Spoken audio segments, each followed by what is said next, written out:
sales.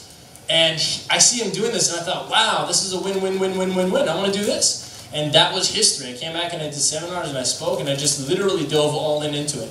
And here we are now. And I've done a bunch of cool stuff that doesn't matter, because right now I want to share what's going on in the last 6 weeks of my life. Can I begin that now? Yeah.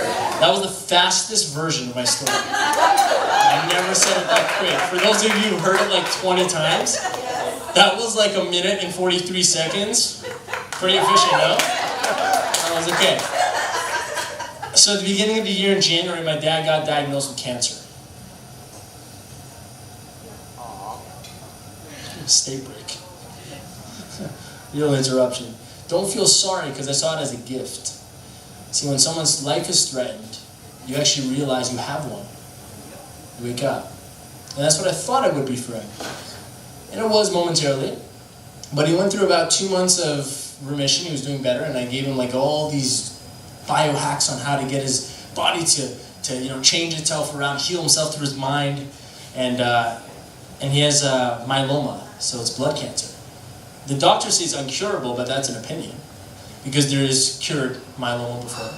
And it was a very high stage when he got diagnosed. So to me, I just, I had a moment where I had to cry, because I looked into the future as if he already died, and I just thought, it's not fair. And then I came back to reality and realized he's still here, and we have a chance. So he went through this 6-7 month journey of like trying to get himself, he was juicing every day, all this stuff, but somewhere along the road it just went downhill. He ended up in the hospital about 2 months ago. And it was around the peak of my life. I had the most going on in the last 2 months.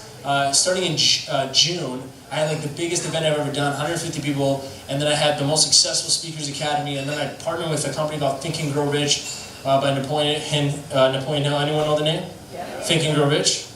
Any of my friends, not my friends, I know you guys know the name. Anyone, I'm seeing some random faces. Do you guys ever heard of Napoleon Hill? Okay, awesome. Pretty much the second most read book on the planet next to the Bible. And it's like the #1 personal development philosophy on the planet. So I was able to work with the president, and then my programs got endorsed. So all this stuff is happening, and then I get this opportunity to fly out to Jamaica with Think and Grow Rich. This is like a part of my dream, and teach and launch Think and Grow Rich in Jamaica for the first time. And the president said, come. And I thought, oh my God, this is literally my dream coming to reality. It's right here. It's the next thing I'm doing. And I had to make a hard decision, because we were going to leave on a Sunday. The flights were booked. And the end of July, we were going to leave on a Sunday. And it was Wednesday when I took my dad out to the movies for the last time. And when he came back, Thursday night he went to the hospital through an ambulance. I didn't know what was going on. And he had a ton of pain. And then we're like, it's okay, he'll get out. Friday, he's still there overnight. And at this point, it was serious, so we went to the hospital and said, what's going on? And he was in so much pain. This grown man, my father, is crying on the bed. It was quite it's not something you want to see. Especially as a young man, you look at the older man, it's a weird moment to have where you see him weaker. And so I had to see my dad really it looked like he was going to die. Pain makes us feel that sometimes. Sometimes pain makes us feel like we're going to die. Isn't that true? Yes. Well, pain is temporary. Death is permanent. Pain is not. But when you're having pain, you start to think about death. Even on an extreme level, even if the pain is emotional or mental. Which is why I love the area of psychology, because when you learn that, you get out of the figment of your imagination type death. But this was real pain my father was dealing with. He's sitting on the bed, I'm looking at it, I'm thinking, God, we did so much mental work, and he was juicing and all these things, and I'm like, what happened? And I know what happened, because when I went into his van to grab his OHIP card, am I too forward? Perfect. When I went, good? Coaster. This thing? I thought a beer goes on there. On my foot. Okay. I went to his van to pick up his OHIP card, and the passenger on the ground, in the passenger seat, in front of it, I found pizza boxes. I found hot dog wrappers.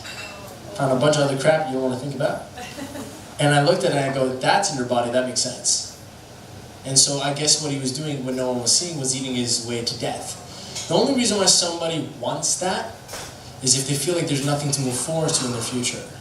And I remember when he got diagnosed in January, I sat him in the car and he was really tired. He was, it gets to your head. You think, oh, I'm going to die now, I have cancer.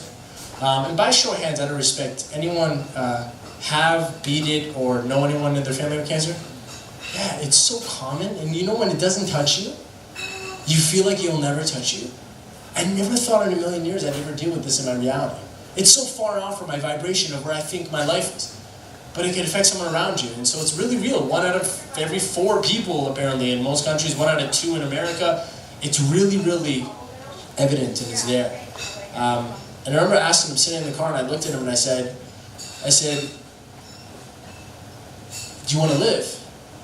It's the first thing I had to ask him. I didn't care about what he was thinking other than that. I said, do you want to live? And he looked at me and he's like, I'm not afraid of death.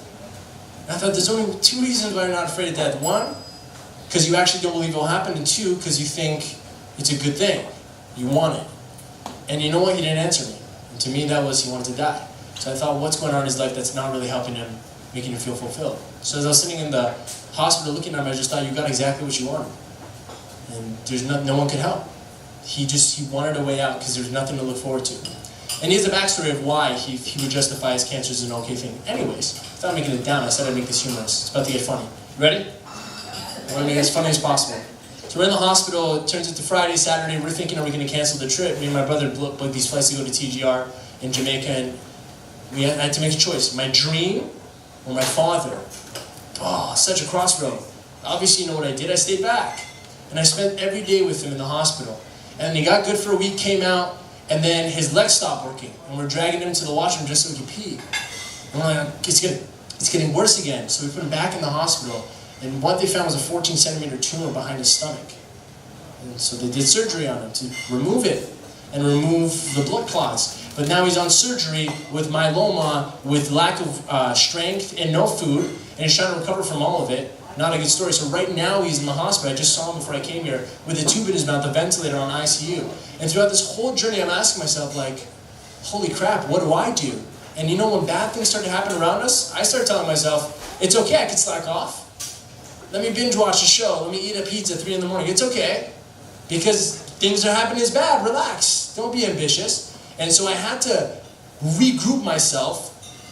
In order to get back to where I was, I went to -10 just to go to 0 again because of this exterior force in my life. So I'm going to tell you 3 things I did real quick. If you're stuck, I just came out of a real life situation where the last 2 months I literally fell off. I did these 3 things. 1, I changed the voices around me.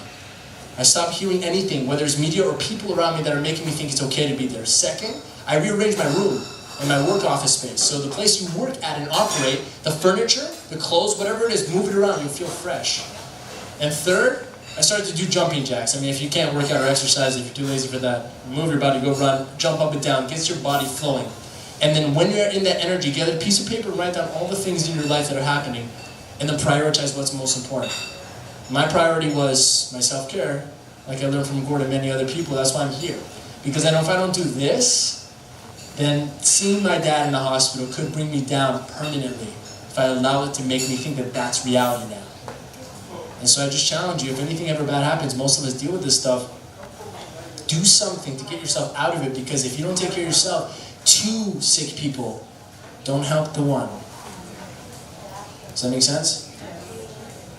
I did fail at making this funny, by the way, but this is maybe a serious situation. My time is up, so I just want to leave you with that. Do those 3 things, because I know most of us are stuck, and get your stuff unstuck. Don't make it an excuse, because one small decision or thought of that's okay could lead to a snowball of crap saying that's okay. And then you find yourself overweight or sick or on the floor with pills, and it's just that one tiny moment you made a choice that that's okay. All right, everyone take a deep breath. Because no pressure, I think the next speaker should lift the mood up in the room. Sorry, I kind of made it like a funeral. Whew! Okay, thank you for having me. Wow, that was fun.